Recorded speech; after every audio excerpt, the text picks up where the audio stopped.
বসন্তের শেষ দিকে ফাল্গুন চৈত্র মাসে দুর্গাপূজা হয়, তাকেই শ্রী শ্রী বাসন্তী পূজা নামে ডাকা হয়।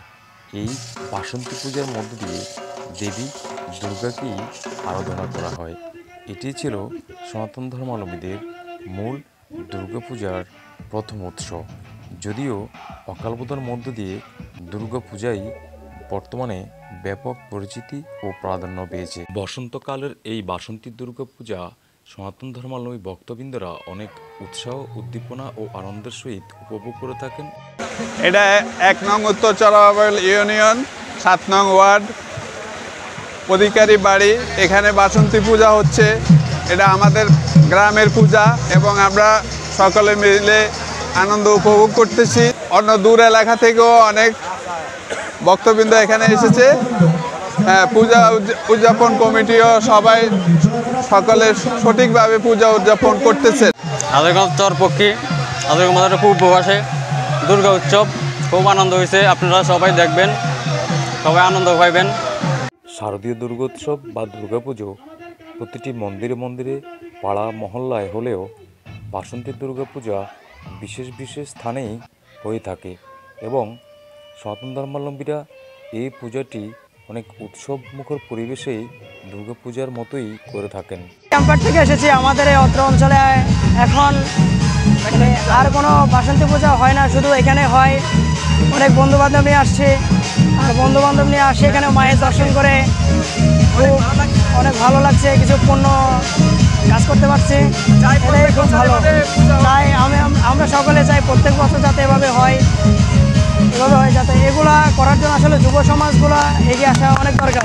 বাংলাদেশে শারদীয় দুর্গোৎসব, বাসন্তী উৎসব সহ সকল ধরনের সনাতন ধর্মাবলম্বীয় ধর্মীয় উৎসবকে সুগম ও সুদৃঢ় এবং টিকে রাখতে প্রশাসনের সহযোগিতা কামনা করেন সনাতন ধর্মাবলম্বী ভক্তবৃন্দ। আজকে নবমীর পূজা আমাদের অত এলাকায় একটাই পূজা হয়।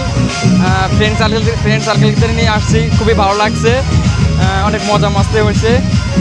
আবার 1 বছর পর আসবে পুজো। তো প্রশাসনের কাছে একটাই অনুরোধ থাকবে যে প্রত্যেক বছর আমাদের এখানে একটাই পূজা হয়, আর রায়পুর উপজেলার ভিতরে কোনো পূজা হয় না। আমার বোনের বাড়ি, এ বাড়িতে আইজা 5 বছর পর্যন্ত পূজা হয়। খুব অনুষ্ঠান হইতে আছে এবং মানুষ হইতে আছে, কোনো অসুবিধা। বাসন্তী দুর্গা উৎসবটি সব অঞ্চলে এবং প্রতিটি স্থানেই দুর্গা পূজার মতো অ্যাভেলেবল না হওয়ায় এই ভক্তবৃন্দরা যেমন আনন্দ উপভোগ করেছেন, তেমনি মায়ের কাছে অঞ্জলি দিয়ে নিজেকে অনেক গর্ববোধ করছেন।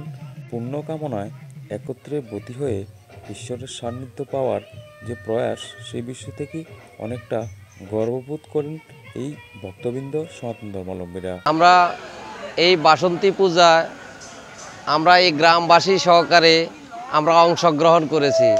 এই বাসন্তী পূজায় আমাদের মনের বাসনা পূর্ণ হয়েছে। এই পূজায় আমরা অংশ নেছি, আমাদের খুবই একটা আনন্দ, আমাদের খুবই একটা গৌরব, আমাদের পুরো একটা গর্ব। এই আনন্দঘন উৎসবমুখর পরিবেশে বাসন্তী পূজার আয়োজন করতে পেরে এলাকাবাসী, গ্রামবাসী সকলের উৎসবের আয়োজন দেখে মুগ্ধ হয়েছেন এই উপজেলা প্রশাসন সহ স্থানীয় ইউপি সদস্য, এই বাড়ির সন্তান। ইউনিয়নের 7 নম্বর ওয়ার্ডের একজন ইউপি সদস্য। আমার বাড়ির দরজায় প্রতিবারের ন্যায় এই শারদীয় বাসন্তী উৎসব উদযাপন হয়। আমরা প্রশাসনিক এবং ইউনিয়ন পর্যায়ের নেতৃবৃন্দর কাছ থেকে সুন্দরভাবে আমরা তাদের কাছে প্রশাসনিক সহযোগিতা এবং সব কিছু পেয়ে থাকি এবং তারা আমাদেরকে সার্বিক সহযোগিতা করে। সেই সার্বিক সহযোগিতার কারণে আমরা আজকে এই পূজা উদযাপন করে আমাদের সনাতন ধর্মকে এগিয়ে নেওয়ার জন্য কাজ করতেছি। আর সকলে আমার এলাকা 7 নম্বর ওয়ার্ডবাসী সবাই সহযোগিতা করতেছে। আমি এই 2বারের ইউপি সদস্য। আমার এই 3000 ভোটারের ভিতরে 180 ভোট হইল আমাদের হিন্দু সম্প্রদায়ে। আমি এখানে মেজর মুসলমান ভোটেই মেম্বার নির্বাচিত হয়েছি। আমি সকলের মঙ্গল কামনা করি এবং আমাদের হিন্দু ধর্মাবলম্বী যারা আছেন তাদেরও মঙ্গল কামনা করি।